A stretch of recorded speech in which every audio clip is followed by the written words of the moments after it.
کتاب اردو افسانہ عہد حاضر میں جلد اول مرتب رابع الربع افسانہ نگار نرمان ناہید دورانی پیدائش 15 اکتوبر لاہور تعلیم ایم اے فارسی صحافت پنجابی افسانہ ٹھنڈی عورت نغمہ کی شادی کو ابھی 4 دن ہی ہوئے تھے۔ اس کے شوہر جمال نے اپنے سابقہ معشوقوں کے قصے اپنی محبوبوں کے جسمانی خد و خال کی تفصیلات بتانی شروع کر دیں۔ بیتے لمحوں کی داستانیں وہ تمام جزیات کے ساتھ یوں بیان کرتا گویا اس نے بڑی محنت سے ہر موضوع پر لیکچر تیار کر رکھا ہوا ہے اور اسے ڈر ہو کہ کوئی پوائنٹ مس ہو گیا تو اس کے نمبر کٹ جائیں گے۔ نغمہ سر جھکائے خاموشی سے سنتی رہی اور جمال کے ہاتھ اس کے سراپے پہ رینگنے لگتے۔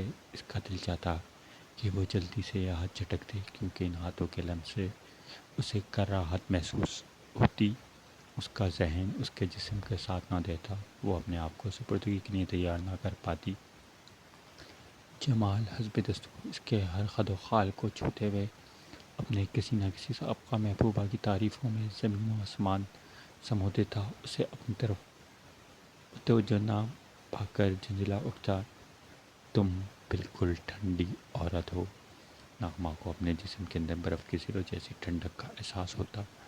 وہ محض اس خیال سے جمال کے پہلو میں لیٹی رہتی کہ اسے مذہبی اور قانونی فریضہ ادا کرنا ہے۔ فرض کی ادائیگی اگر خوشی سے کی جائے تو وہ باعث سکون و اطمینانیت ہوتا ہے، اور اگر مجبوری کی طرح فرض نبھا دیا جائے تو وہ ذہنی الجھنوں میں اضافے کا باعث بنتا ہے۔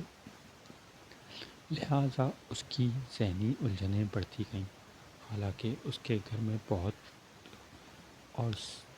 سی عورتیں تھیں۔ 60 سالہ ساس جو شادی کے 44 سال گزرنے کے بعد بھی اپنے شوہر کے رات کو پاس بلانے کا اعلان کرتے ہوئے مسکرا کر اسے دیکھتی۔ گھر میں جتنے کمرے تھے سب میں اس کی نندیں اپنے اپنے شوہروں کے ساتھ براجمان تھیں، اور چونکہ سب کے پاس شادی شدہ ہونے کا سرٹیفکیٹ یعنی لائسنس موجود تھا، لہٰذا جب جس کا جی چاہتا کمرے کے اندر کنڈی چڑھا لیتا۔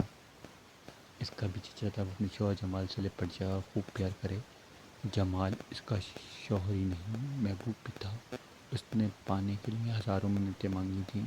جب وہ اس کے ہاتھ میں نکاح کی انگوٹھی پہنا رہا تھا وہ خود کو دنیا کی خوش قسمت ترین عورت سمجھ رہی تھی، مگر جمال کے کمرے میں آتے ہی نہ جانے کہاں سے کوئی زرینہ فریہ یا غزل بھی ساتھ ہی کمرے میں آ جاتی اور اپنے جسم کے ان حصوں کی نمائش کرنے لگتی جن کی تعریفیں کرتے ہوئے جمال کسی انجانی دنیا میں پہنچ جاتا۔ سردی کی لہریں نغمہ کے جسم کے اندر دوڑنے لگتی، وہ بالکل بے حس و حرکت بستر پر پڑی رہتی۔ جمال کی وجودگی کی گرمی بھی اسے برف کو نہ پگھلا سکتی۔ نہ جھنجھلا کر کہتا، تم بالکل ٹھنڈی عورت ہو۔ دن مہینوں اور پھر سالوں میں بدلنے لگے۔ اس کے آنگن میں 2 پیارے پیارے بچے عرفان اور نعمان کھیلنے لگے۔ وہ بچوں اور گھرداری میں مصروف ہو گئی۔ جمال کے گھر سے باہر مصروفیات بڑھنے لگیں اور پھر اس نے راتوں کو دیر سے آنا شروع کر دیا۔ نغمہ کے احتجاج کا جواب ملتا، تمہیں کیا فرق پڑتا ہے، تم تو بچوں کے ساتھ جلدی سو جاتی ہو، میں گھر پر رہوں یا باہر تمہارا کیا بگڑتا ہے۔ آدھی رات سے پڑھ کر جمال کے آنے کے وقت صبح 5 بجے تک پہنچ گیا۔ نغمہ کے احتجاج پر لڑنا جھگڑنا اور مار پیٹ کرنا جمال کا معمول بنتا گیا۔ اس نے ٹھنڈی عورت کے کمرے میں اپنی بستر بھی ہٹا لیا کیونکہ اس کی کاروباری مصروفیات بڑھ چکی تھیں اور رات بھر اس کے کاروباری ٹیلی فون آنا ہوتے تھے۔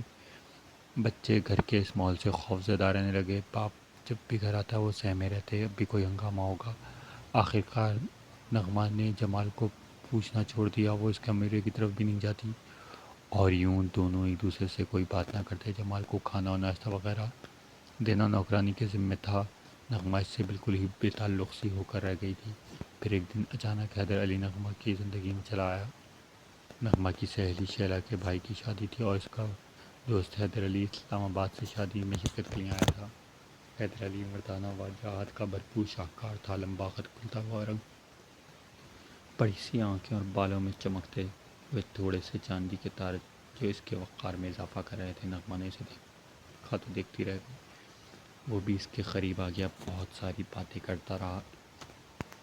اس کے لہجے میں اپنائیت، آواز کی گرمی اور ذہانت سے وہ اس کی گرمی دعوے پہ یوں ہوا وہ فرصت ملتے ہی بہانے بہانے شیلا کے گھر جا پہنچتی۔ بھائی طارق بھائی کے دوست کہاں ہیں؟ اور شیلا بھی حیدر علی کے آتے ہی اسے بلا